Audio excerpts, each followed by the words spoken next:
आंकड़े हैं, समझ रहे हैं, सब सार्वजनिक हो चुकी है चीजें।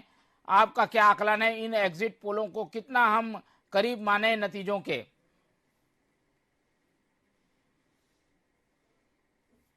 तीसरी ताकतें बहुत कमजोर हुई हैं और अभी तक के चुनावों में तीसरी ताकतें ही कांग्रेस और भाजपा का फैसला करते आई हैं। अगर हम पिछले तीन चुनाव को अगर हम देखें 2003, 2008, 2013 और 2018 के चुनाव को, तो तीसरी ताकतें बहुत ज्यादा प्रभावी रही। ये पहला चुनाव है जिसमें एग्जिट पोल में भी ये माना जा रहा है कि 1 से 4 तक की सीटें, और ज्यादातर लोग ये मान रहे हैं कि 2 सीटों पर ही शायद इनका तीसरी ताकत आ सकती है, जबकि पिछले बार ये 9-10 सीटों तक का था 2018 की लहर में।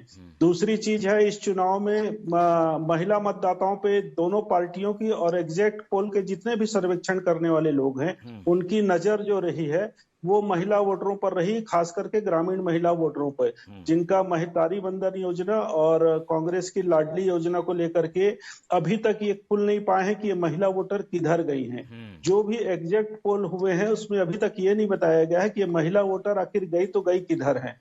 अगर हम लोग अभी तक का अगर ट्रेंड देखें छत्तीसगढ़ में, तो जो माहौल बस्तर में रहता है वही सरगुजा में, मतलब उत्तर क्षेत्र में रहता है। जो माहौल दक्षिण क्षेत्र में रहता है वैसा ही वेब लगभग उत्तर सरगुजा में हो सकता है। तो मुझे नहीं लगता कि ये चुनाव उससे कुछ अलग होने जा रहा है।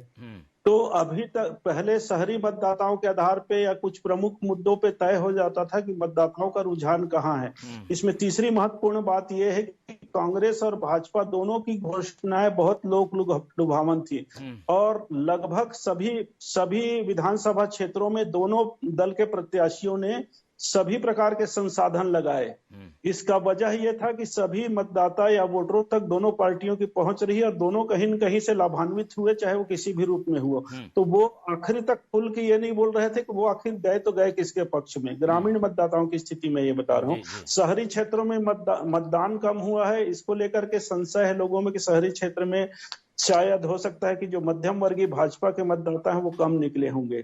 तो ये बहुत असमंजस भरा है। अगर आप सभी सर्वे रिपोर्ट को 2 दिन में देखे होंगे तो ये लगाओ कि सभी ने कोई चीज एग्जैक्ट फिगर नहीं बताया। जैसे उत्तर सरगुजा में कांग्रेस को भी सी वोटर बता रही कि 9-4 या 9-6 और 8-6 या 9-5 आएंगे हम एक एक करके आएंगे सरगुजा, बस्तर और मध्य छत्तीसगढ़ को लेकर। एक ओवरऑल व्यू, आप ये मानते हैं कि इसी के करीब रहेगा परिणाम, थोड़ा कम ज्यादा हो सकता है?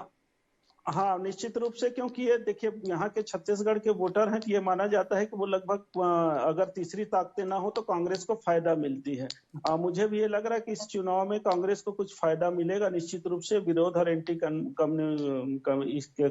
इनकम्बेंसी के कारण हो सकता है कि कांग्रेस को इस बार फिर से लाभ मिले और 50 से 55 सीट तक उसको आना चाहिए। हम लोग का सभी की ये मानना है। ठीक है, 50 से 55 का आंकड़ा ज्यादातर लोग मान रहे हैं और पोल ऑफ पोल में जो हम आंकड़े दिखा रहे हैं 42 से 53 तक के आंकड़े कांग्रेस को मिल रहे हैं। उसी से सुधीर जी भी सहमत